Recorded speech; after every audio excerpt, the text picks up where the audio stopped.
Hello, hello. I'm Juliana Hever, the plant-based dietitian, and this is the What Would Juliana Do Q&A. Today, I thought I would share one of my favorite sauce recipes. It's basically a cheesy Chipotle butternut squash sauce. So it's like a cheesy sauce made from the star butternut squash. And so this recipe originally started in a vegetarian diet where I made it with a pasta. It was like a smoky butternut squash cheesy pasta. So kind of like a mac and cheese kind of play in a plant-based healthy fashion. And then of course we use this recipe in the Health Span solution, and we have it in a couple of recipes. And I wanted to share it because I use it everywhere. I use this every day. I make this every few days. When I run out, I make it again. I use it as a dressing, as a salad dressing. I use it in different baked goods. I'm going to share some of those recipes coming up. I do use it in pasta.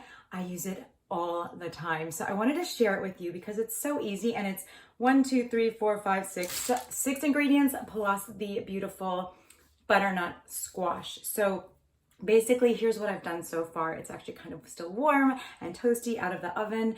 I took a squash and I baked it at 375, or roasted it, baked it at 375 for about 50 minutes. Now, here's the catch that I don't think I quite accurately portrayed in both of the books, is that butternut squash come in all sorts of sizes. I have them in there. They're always kind of a unique size. So some of this stuff needs to be open for flexibility. I always say that a recipe should be a template, and this is no exception. You want to basically, you may have to adjust in terms of how long it cooks for. You may have to adjust some of the other ingredients so that it's not washed out and dilute from so much butternut squash. But basically what I'm gonna do, and I'm not gonna actually quite do it right now because it's quite messy, but I'm going to hack this thing. I'm actually gonna put my gloves on, and I'm going to cut the butternut squash into pieces that are small enough to be blended. This is all gonna happen in my trusty Vitamix blender, and I'm going to cut it into pieces so it doesn't get too overwhelming. And I'm going to put my gloves on because it gets very messy. Anyone that knows me and my crazy pink gloves that I always wear. So I'm going to basically just cut this apart. Unfortunately, you won't be able to see this, but you will be able to hear it. And I do take off the skin.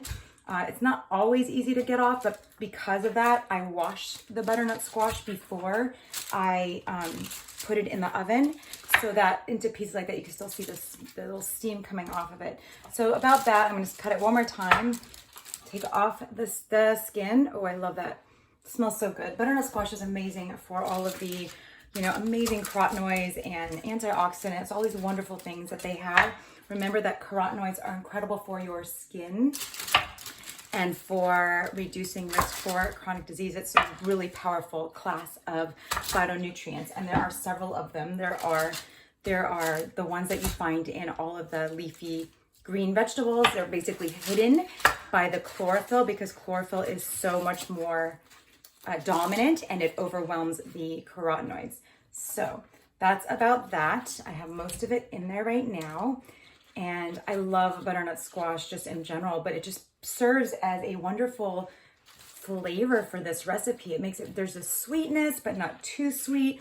I've tried this with sweet potatoes as well, and it's good too, but I think it's a little too sweet. I'm not big on the big sweet flavor for some reason. I used to be a big sweets person and not so much anymore.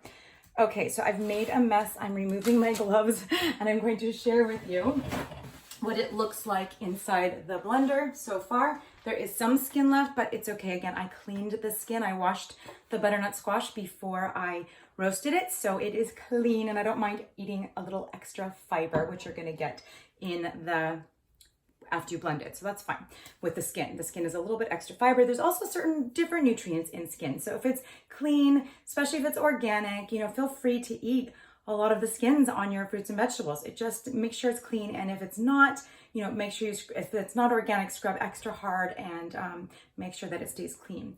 The next ingredient here is cashews. This is about half a cup of cashews.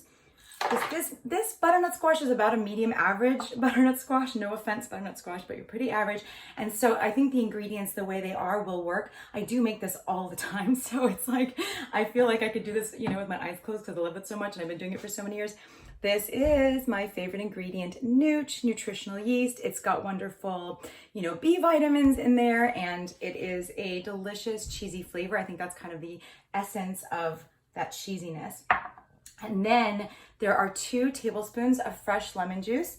So I squeeze this. Sometimes I just get it from the bottle. I buy some fresh lemon juice that's already made for me, so it makes it a little easier. That's 2 tablespoons. And then right here is 1 tablespoon of gluten-free tamari, if you could see that. And you could use aminos. I like coconut aminos or any kind of tamari or soy sauce. It just gives you this, that's where we're gonna get the salt from in this recipe. And then the other ingredient, anyone that knows me knows I love everything super spicy. So this is ground chipotle powder. And what's interesting about chipotle powder is I put a little range on the recipe. I think it's like half a teaspoon to a teaspoon. This is more than a teaspoon because I like it extra chipotle-y and extra spicy. So obviously I'm warning you, modify accordingly, according to how spicy you like it. You could even omit it, but it gives you this like va-va-voom. It's so amazing. Chipotle is amazing. Okay, so here's what it looks like so far. We've pretty much put everything in there. This is a pretty big full blender. And the last ingredient is plant milk. So you can get away with using any kind of plant milk, really, probably. I would avoid anything flavored. You don't want vanilla flavor in here. I think that'd be kind of strange. I've done it accidentally. It was kind of strange. And I also recommend when you do plant milks that you do an unsweetened, because a lot of them add sugar and we don't need to add sugar for any reason. They taste absolutely delicious on their own, especially when we're using them as an ingredient in a sauce. So here's the secret that I wish I wrote a little bit more specifically in both of these books to make sure that you had all the tools you needed to make this.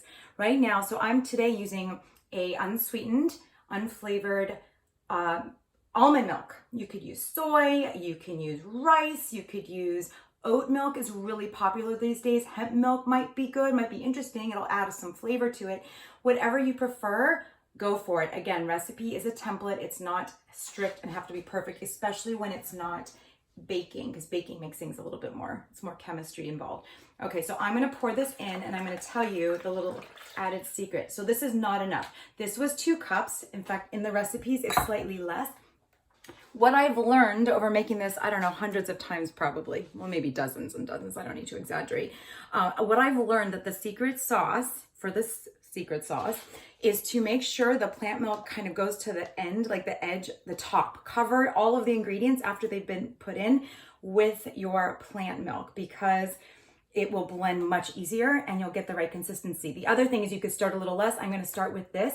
And if it's too thick, because if I'm using it for a salad dressing or if I'm using it for certain things that need to be a little bit thinner, you could just add more plant milk. Just so make it work for whatever your purposes are. And that is, you know, there is absolutely flexibility. So I'm going to blend this up. I'm not going to show you because it's going to be very loud, and I'm going to blend it up. And today I'm going to use it in, I think I'm going to make my baked recipe that I'm going to share as soon as possible because it's another new favorite of mine. And I will keep the extras for my salads or whatever I'm going to use it for in the upcoming couple of days. So that's what I wanted to share with you today. You can find this recipe at Healthspan on the Healthspan solution in the book. And you could also find it, of course, in the OG, the original, in a vegetarian diet. So as a pasta recipe. So either way, I'm going to post a recipe here and I want to share, and let me know your favorite uses of this sauce or your favorite sauce, because I think the secret to eating a really wonderful amount of very health promoting fruits and vegetables and salads and all sorts of things is with a delicious decadent sauce or dressing. So let me know your tips and I look forward to hearing them. Please leave your comments, your questions, your thoughts, your requests below via direct message or on my website, plantbaseddietitian.com, where you can contact me directly. Thank you so much for joining me, and I will see you next time.